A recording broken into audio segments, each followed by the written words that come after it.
Hello student, आज हम सामाजिक विज्ञान का एक यूनिट है भूगोल, ठीक है। उसका 4th चैप्टर है कृषि, ठीक है। उससे संबंधित जो भी आपके क्वेश्चन हैं आज हम उन्हें डिस्कस करेंगे और जो भी इंपॉर्टेंट आपको लगता है आप उसे नोट करते चलें, ठीक है। और जो भी आपको टॉपिक पढ़ना है आगे वो आप उसमें कमेंट सेक्शन में बता दें, ठीक है।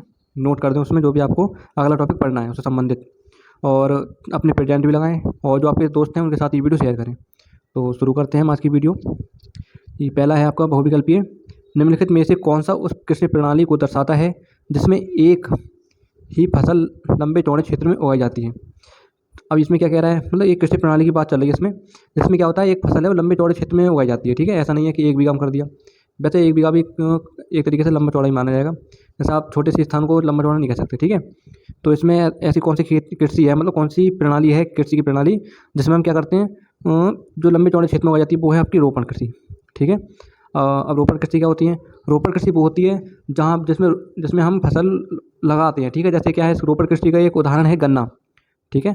गन्ना क्या है, एक रोपण कृषि का उदाहरण है, ठीक है। आप इसे नोट करेंगे, गन्ना क्या है, एक रोपण कृषि का उदाहरण है। उसी तरीके से स्थानांतरी कृषि क्या है, स्थानांतरी जो कृषि होती है उसे एक तरीके से हम मतलब बर्न एंड फ्लश कृषि के नाम से जानते हैं। इसमें क्या होता है कि कोई भी आदिवासी क्षेत्र के व्यक्ति होते हैं वो क्या करते हैं, एक जगह उन्होंने आज मानो उन्होंने कल परसों में कोई खेती की, ठीक है। अब खेती करने के बाद उन्होंने कुछ समय बाद उस खेती को काटा, ठीक है। काटने के बाद क्या किया, उसमें आग लगा दी, ठीक है। और आग लगाने के बाद जो राख बची उसे वहीं मतलब फैला दिया, उसे फिर क्या है उन्होंने वो क्षेत्र खाली कर देते हैं, सही है। स्थानांतरित कृषि में क्या होता है, वो कृषि एक बार होती है, ठीक है। जो हमारी स्थानांतरित कृषि है वो कृषि एक ही बार करते हैं, ठीक है। एक बार कृषि करने के बाद क्या करते हैं, वो उस स्थान को क्या करते हैं, खाली कर देते हैं। फिर उस जगह पे वो कभी मतलब बाई चांस कभी दोबारा आते हैं लौट के तो कृषि करते हैं, मतलब उस पर एक बार कृषि करने के बाद उस पर कभी कृषि नहीं होती है, ठीक है। रोपण कृषि मैंने बता दिया आपको, जो गन्ना वगैरह क्या है रोपण कृषि का उदाहरण है। बागवानी आप जानते हैं, जैसे हमारा पौधे वगैरह हो गए, ठीक है। छोटे वो फूल वगैरह होते हैं, क्या है बागवानी के अंदर आते हैं। गहन कृषि क्या है, गहन कृषि हम उसे कहते हैं जैसे मानो हमारे पंजाब है, उत्तर प्रदेश है, यहाँ पर क्या है अधिक मात्रा में गेहूँ है, बाजरा है, चावल है, ठीक है। ये सब कृषि करी मतलब ये सब भूमि में उगाया जाता है, तो ये किसके अंदर आता है, हमारा गहन कृषि के अंदर आता है, ठीक है। तो आपको समझ में आ गया गहन कृषि क्या होती है। तो अब हमारा नेक्स्ट क्वेश्चन है हमारा, इनमें से कौन सी रबी फसल है। अब रबी फसल बेटा, ये फसल के 3 नाम होते हैं, ठीक है। फसलों को कितने आधार पर बांटा गया, 3। रबी फसल, और फिर नेक्स्ट हमारी खरीफ फसल, ठीक है। और फिर हमारी क्या आती है, जायद फसल, ठीक है। ये क्या है, फसलों को 3 प्रकार से बांटा गया है। अब ये क्या है बेटा, ये क्या है, सीजन के आधार पर बांटी गई हैं। जैसे अभी क्या हमारा क्या चल रहा है, गर्मी है, ठीक है। तो गर्मी में क्या हम कौन सी फसल बोते हैं। और जैसे मानो अब हमारा क्या है, जुलाई टाइम में क्या हमारी हम धान वगैरह रखते हैं, ठीक है। धान क्यों रखते हैं बेटा, क्योंकि धान की फसल ऐसी फसल है, वो किस में आएगी, हाँ वो भी आप जान लो। धान की फसल हमारी खरीफ में आती है, ठीक है। कैसे, जैसे अब बेटा धान की फसल के लिए क्या है, लगभग बता रहा हूँ मैं आपको, 35% या 25% क्या चाहिए, उसे तापमान चाहिए। और उसमें लगभग 75 या मतलब 1 महीने तक उसमें क्या है बेटा, पानी रहे। मतलब वो खेती क्या चाहती है, पानी और तापमान, ठीक है। वो गर्मी में हो सकती है, अगर आप उसे ठंडों में लगाओगे, रबी की फसल के टाइम लगाओगे तो वो नहीं होगी, ठीक है। तो खरीफ की फसल क्या होती है, जो अभी जुलाई टाइम में लगाई जाएगी, ठीक है। और हमारी अब इसमें उदाहरण है, तो रबी फसल का उदाहरण क्या है, चना। क्या है, चना क्या है, ये रबी फसल का उदाहरण है। मैंने आपको बताया चावल बेटा किसका है, खरीफ का है, ठीक है। चावल है, हमारे अनाज हैं, और ठीक है ये किस में आते हैं, हमारे खरीफ की फसल में आते हैं। और हमारे गेहूँ हैं, चना है, मटर है, ठीक है, सरसों है, ये किस में आते हैं, रबी की। चना है, गेहूँ है, ठीक है, ये किस में आते हैं, खरीफ रबी की फसल में आते हैं, ओके। मटर हो गया आपका, राई हो गया, ठीक है, ये किस में आते हैं आपके, ये आते हैं आपके रबी की फसल में, ठीक है। और फिर हमारा कपास है, कपास भी किस में आता है, कपास बेटा खरीफ की फसल में आता है, ठीक है। ऐसे बेटा ये बेटा क्या है, ये आपके बहुविकल्पी आ सकते हैं, इन्हें आप नोट करना है मतलब बहुत ध्यान से। तो खरीफ की फसल में क्या आएगा, कपास। तो कपास क्या है बेटा, खरीफ की फसल है, ठीक है। तो आपको इतना समझ में आ गया। अगर आप में इसमें कोई डाउट हो तो आप मुझे एक बार कमेंट में लिख देना, ठीक है। अगर कोई डाउट है, वैसे मैंने आपको अच्छे से समझाया तो आपको समझ में आ गया। वो कपास है, चावल है, ठीक है, और अनाज है, मोटे अनाज हो गए, ठीक है, वो किस में आते हैं, खरीफ की फसल में। रबी की फसल में क्या आते हैं, चना है, ठीक है, गेहूँ है, मटर है, ठीक है, ये किस में आते हैं आपके, ये रबी की फसल में आते हैं। इतना क्लियर हो गया। अब है हमारा नेक्स्ट क्वेश्चन। नेक्स्ट हमारा, इनमें से कौन सी एक फलीदार फसल है। अब फलीदार फसल है तो इसमें फलीदार बेटा, फलीदार आपने देखा होगा कि हमारी दालें वगैरह हैं, ठीक है, ये क्या होती हैं, फलीदार होती हैं। जैसे हमारी एक कौन सी फसल होती है, दालों की फसल क्या है, फलीदार फसल होती है, ठीक है। ये आपका क्वेश्चन आएगा, ये बताओ फलीदार फसल क्या है, तो क्या है हमारी दालें, ठीक है। इसमें समझाने वालों को ज़्यादा इतना है नहीं, ठीक है। हमारा चौथा है, सरकार निम्नलिखित में से कौन सी घोषणा फसलों को सहायता देने के लिए करती है। तो कौन सी फसल देने के लिए करती है, प्रभावी सहायता मूल्य। इससे क्या होता है बेटा, नहीं प्रभावी न्यूनतम सहायता मूल्य, MSP क्या बोलते हैं इसे, MSP, मिनिमम सपोर्ट प्राइस। जैसे आपने देखा होगा अभी पंजाब साइड में पंजाब हैं, ठीक है, और पंजाब साइड में क्या होता है, पंजाब है, हरियाणा है, इसमें क्या होता है, अभी बहुत ज़्यादा विवाद हुआ था सरकार के और जो हमारे किसान थे उनके बीच। वो क्या था, वो बेटा एमएसपी के लिए ही था। एमएसपी क्या होती है बेटा, सरकार के द्वारा एक सहायता देने के लिए एक घोषणा की जाती है कि जो भी व्यक्ति को फसल में सहायता मिले, ठीक है, उसे क्या कहते हैं, एमएसपी कहते हैं। ठीक है, तो आपने देखा होगा कि अभी कितना ज़्यादा विवाद हुआ था एमएसपी के ऊपर, वो सब एमएसपी के ऊपर विवाद हुआ था। ठीक है, तो आपको समझ में आ गया कि फसलों को सहायता देने की कौन सी मतलब कौन सी योजना चलाई जाती है, न्यूनतम सहायता मूल्य। ठीक है, अब बेटा ऐसा अब आते हैं आपके 30 शब्दों वाले उत्तर। ठीक है, 30 शब्दों क्या है, जैसे आपको बेटा एक लघु उत्तरीय में क्वेश्चन दे दिया जाएगा, ठीक है, उसमें कहा जाएगा आपको इसका आंसर 30 शब्दों में देना है। ठीक है, तो वही है ये वाले क्वेश्चन। तो उसमें पहला है, एक पेय फसल का नाम बताएं तथा उनको उगाने के लिए अनुकूल भौगोलिक परिस्थितियाँ। बेटा इसमें बताना है पेय फसल, जो हम जैसे पेय का मतलब होता है जो पीने वाली फसल होती है। पेय का मतलब क्या होता है, पीने वाली, जैसे हमारी चाय है, कॉफ़ी है, ये किस में आती है बेटा, पेय फसल में आती हैं। अब ये बताना, इनका क्वेश्चन है उगाने के लिए अनुकूल भौगोलिक परिस्थितियाँ, मतलब बेटा उन्हें कौन से वातावरण में होंगी, कौन सी मिट्टी में होंगी। ठीक है, वो हमें इसके डिस्क्राइब करना है, तो वो हम आपको समझा रहे हैं।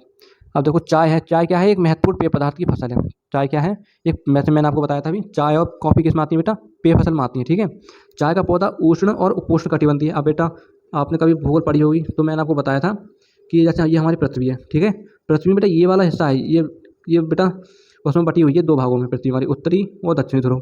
तो जो बेटा ये बीच वाला भाग ये वाला, ठीक है, ये क्या कहलाता है, हमारा उष्ण कटिबंधीय भाग कहलाता है। ठीक है, तो अब आपने कभी सोचा होगा चाय हमारे क्यों होती है, क्योंकि बेटा हमारे यहाँ मौसम कैसा रहता है, उष्ण कटिबंधीय के क्षेत्र में आता है, इसलिए हमारे यहाँ पर देखो गेहूँ है, ठीक है, धान है और पेय फसल है, ये सब उगाने में आसानी होती है। तो अब है चाय का पौधा उष्ण और उपोष्णीय कटिबंधीय जलवायु, ह्यूमरस जलवायु। अब मैंने आपको बताया था ह्यूमरस, बेटा ह्यूमस क्या होता है, ह्यूमस का मतलब होता है ये वाला है ह्यूमस। ठीक है, ह्यूमस का मतलब होता है कि एक तरीके से बेटा जैसे पेड़ में वो खेत में क्या हो जाना, बहुत ज़्यादा खनिज लवण इकट्ठा हो जाना। ठीक है, मतलब बहुत ज़्यादा उपजाऊ हो जाना, एक तरीके से किसका उदाहरण है, ह्यूमस का उदाहरण है। ठीक है, और जीवांश युक्त गहरी मिट्टी तथा सुगम जल निकास वाले ढलवा क्षेत्रों में, कौन से क्षेत्र में, ढलवा, जहाँ बेटा ढाल होती है। ऐसा नहीं जैसे हमारे यहाँ पर क्या है, जैसे हमारा मानो उत्तर प्रदेश है बेटा, तो उत्तर प्रदेश में कौन से मैदान पाए जाते हैं, हमारे यहाँ क्या है, समतल मैदान पाए जाते हैं, मतलब हमारे समतल खेती होती है। ठीक है, ज़्यादातर। लेकिन बेटा आपने देखा होगा हमारे असम है, अरुणाचल प्रदेश है, उत्तराखंड साइड में क्या होता है बेटा, ये एक पहाड़ टाइप होता है। ठीक है, पहाड़ है। अब मैं ऐसे पहाड़ कैसे बनाऊँ, जैसे पहाड़ मान लो आप, अब पहाड़ में बेटा क्या है, जब ऊपर से नीचे की तरफ ढाल से होते हैं, आपने देखा होगा। ठीक है, तो ये फसल कैसे होती है बेटा, ढाल वाले आधार पे होती है ना। तो चाय की फसल समझ में आ गया कौन से क्षेत्र पर होती है, ढलवा क्षेत्र पर होती है, आपको नोट करते हुए चलना है। ठीक है, उसके बाद चाय की खेती के लिए वर्ष भर कोष्ण नम और पाला रहित जलवायु की आवश्यकता होती है। इसके लिए कौन सी जलवायु, अब बेटा जलवायु बहुत ज़्यादा इंपॉर्टेंट रहती है किसी भी फसल के लिए, तो कौन सी, नम जलवायु। ऐसा अब देखो अब असम है, असम में क्या है बेटा, ज़्यादातर क्या है, बारिश होती रहती है उधर साइड में, बारिश है, मौसम ठंडा रहता है उधर। तो ये चाय की फसल कहाँ होगी, जहाँ पर मौसम ठंडा रहता है, नमी रहता है। ठीक है, वर्ष भर समान रूप से होने वाली वर्षा इसकी कोमल पत्तियों में विकास में सहायक होती है। ठीक है, जो वर्षा होती है बेटा वो क्या करती है, इनकी पत्तियों को विकास करने में सहायता करती है। उसी तरीके से जब बेटा ये सब हमें माहौल मिल रहा है हमारी चाय वगैरह को, तो उससे क्या है, भारत तो चाय में नंबर 1 है, मतलब अग्रणी है, विश्व का अग्रणी देश है। ठीक है, चाय में हमारा देश, अब नहीं शायद नंबर फर्स्ट नहीं है, चाय में शायद चीन है नंबर फर्स्ट पे, इसमें थोड़ा डाउट है, मैं आपको देख के बताऊँगा एक बार। ठीक है, कि विश्व में बेटा कौन सा देश चाय उगाने में फर्स्ट है। अब हमारा नेक्स्ट क्वेश्चन है, भारत की एक खाद्य फसल का नाम बताएं और जहां यह पैदा की जाती है उन क्षेत्रों का विवरण दें। अब खाद्य फसल क्या है बेटा, जैसे मैंने आपको बताया था वो कौन सी, पेय फसल। पेय फसल जैसे चाय है, कॉफ़ी, वो पेय में आती हैं। अब खाद्य फसल क्या है, खाद्य फसल में बेटा हमारे गेहूँ हैं, धान है। ठीक है, ये क्या जाएंगे हमारे खाद्य फसल में आ जाती हैं। ओके, खाद मानी खाने योग्य, पेय मानी पीने योग्य। ठीक है, तो उसी अब मैं आपको बता रहा हूँ। और उत्तरी भाग, अब इसका आंसर है उत्तरी पश्चिम भाग। उत्तर पश्चिम का मतलब ये हो गया, जैसे ये हमारा भारत है। ठीक है, अब ये हमारा भारत हो गया, तो इधर बेटा ये वाला साइड क्या उत्तर और ये वाला साइड क्या पश्चिम, तो ये वाला क्षेत्र बेटा क्या है, हमारा उत्तर पश्चिम कहलाएगा। तो जब ये वाला क्षेत्र उत्तर पश्चिम, जैसे हमारा उत्तर प्रदेश हो गया, गुजरात हो गया, राजस्थान हो गया, ये क्या है बेटा, और दिल्ली वगैरह, ये क्या है, उत्तर पश्चिम क्षेत्र में आ जाते हैं। तो उत्तर पश्चिम क्षेत्र में क्या है, और पंजाब है, हरियाणा, ये क्या है, ये सब उसमें आ जाते हैं हमारे उत्तर पश्चिम में। तो गेहूँ उगाने वाले 2 प्रमुख क्षेत्र हैं, उत्तर पश्चिम गंगा सतलज। सतलज क्या है बेटा, नदी का नाम है। सतलज नदी कहाँ से निकलती है, ये सब ऊपर बेटा ऊपर हिमालय के साइड से निकलती हैं, सतलज है, गंगा है। ठीक है, मैंने अब आपको बताया था क्लास में। गंगा सतलज का मैदान और दक्कन का काली क्षेत्र, काली में दक्कन मतलब ये बेटा, दक्कन क्या कहलाता है हमारा, महाराष्ट्र। तो ये वाला क्षेत्र, ये क्या है बेटा, महाराष्ट्र वाला क्षेत्र है। तो यहाँ क्या पाई जाती है, काली मिट्टी। ठीक है, जो मिट्टी वाला क्षेत्र है। तो देखो पंजाब है, हरियाणा है, उत्तर प्रदेश है, बिहार, राजस्थान, मध्य प्रदेश, इसमें क्या है बेटा, ये कुछ प्रमुख राज्य हैं जहाँ पर क्या है, गेहूँ की फसल उगाई जाती है। लेकिन सबसे फर्स्ट नंबर पर कौन सा राज्य है, हमारा उत्तर प्रदेश है, गेहूँ बोने मतलब उगाने में। ठीक है, गेहूँ के उत्पादन में भारत का कौन सा राज्य प्रथम है, तो उत्तर प्रदेश। ठीक है, अब हमारा नेक्स्ट क्वेश्चन कौन सा है, सरकार द्वारा किसानों के हित में किए गए संस्थागत सुधार। अब बेटा क्या है, ये आपको बताना है कि सरकार ने क्या क्या स्कीम किसानों के लिए लागू की है जिससे जो खेती है बेटा वो आसान हो सकी है। ठीक है, तो हमें बताना है जोतों की चकबंदी। अब बेटा चकबंदी में क्या होता है, जैसे बेटा पहले मानो कोई भी इंसान है, उसका एक खेत यहाँ पर है, ठीक है, एक एक खेत मानो बिसौली में, एक खेत बदायूं में, तो ये क्या है बेटा, एक तरीके से दूर दूर खेत थे। मैंने आपको ऐसी एग्जाम्पल दी थी, इतनी दूर भी नहीं थे, लगभग मानो थे लेकिन दूर थे। ठीक है, जहाँ पे बेटा एक एक बीघा ज़मीन है, 5 बीघा ज़मीन है, तो ये क्या था बेटा, दूर दूर खेत थे, तो किसान को ना खेती करने में दिक्कत आती थी। ठीक है, ऐसा तो है नहीं कि हर जगह खेती एक समान हो जाएगी। तो बेटा सरकार ने एक स्कीम निकाली थी चकबंदी। चकबंदी से क्या हुआ बेटा, चकबंदी से मानो ये वाला खेत है हमारा, ये वाला एरिया है, तो ये वाला खेत किसी और का है, ये वाला किसी और का है, ये वाला किसी और का है। तो सरकार ने क्या किया, मानो ये वाला खेत इधर है, ये ज़्यादा वाला है और इधर भी है, और एक व्यक्ति के उन्होंने क्या कर दिया, चकबंदी कर दी, ये वाला क्षेत्र पूरा उन्हें दे दिया। तो ये क्या कह रहा है, चकबंदी कह रहा है। इससे क्या हुआ बेटा, किसान की मतलब परेशानी कम हो गई, उसे एक पूरा खेत मिल गया। इससे क्या हुआ, उसकी खेती में और ज़्यादा विकास होने लगा, आदमी की बेटा सरदर्दी खत्म हो गई। इससे क्या हुआ, कृषि करने में आसानी हुई। ठीक है, अब है जमींदारी प्रथा का समाप्ति। अब जमींदारी बेटा सरकार ने ये सबसे ज़्यादा इंपॉर्टेंट काम किया था। ये लगभग 1773 के एक्ट में ये आया था। उस टाइम पे क्या था कि जमींदार थे, जमींदार क्या करते थे, किसानों से उनके खेत में उनसे खेत ले लिया करते थे और उनसे खेती करके और कर लिया करते थे। तो ये सब बेटा गलत है, जिससे किसान परेशान रहता था उस टाइम पे। लेकिन अब क्या है, जब सरकार ने एक नियम निकाला था कि जो बेटा जमींदारी प्रथा खत्म हो गई। जमींदार का मतलब जैसे तुम्हारी कृषि तुम्हारे पास ही रहेगी, कोई और नहीं जोतेगा उसे। ठीक है, वो क्या है, हमारी जमींदारी प्रथा, तो वो क्या हुई बेटा, समाप्त हो गई। तीसरा है अधिक उपज देने वाले बीजों को द्वारा हरित क्रांति। अब बेटा भारत में एक हरित क्रांति आई थी, ठीक है, वो स्वामी स्वामी क्या नाम था उनका, एक मिनट, एम एस स्वामीनाथन के द्वारा कौन सा लाया गया था, हरित क्रांति लाई गई थी। ठीक है, इससे क्या हुआ बेटा, इससे पहले क्या था, गेहूं की जो फसल थी वो ज़्यादा नहीं हो पाती थी। इनके द्वारा जब हरित क्रांति लाई गई, उसके द्वारा बाहर से बीज वगैरह मंगाए गए थे अच्छे अच्छे। उससे क्या हुआ, एक तरीके से हाइब्रिड तरह का बीज आया, जिससे क्या बेटा फसल में बहुत ज़्यादा वृद्धि हो गई। पहले क्या था, लिमिट में उगता था हमारा गेहूँ, लेकिन उसके बाद क्या हुआ, हरित क्रांति के बाद जो भी फसल थी हमारी गेहूँ की, उसमें बहुत ज़्यादा विकास हुआ। गेहूँ है, चावल है, इनकी फसल में क्या हुआ, मुख्यतः बहुत ज़्यादा एक तरीके से विकास हो गया, बहुत ज़्यादा। ठीक है, अब चौथा है पशुओं की नस्ल में सुधार कर दूध दूध उत्पादन में श्वेत क्रांति।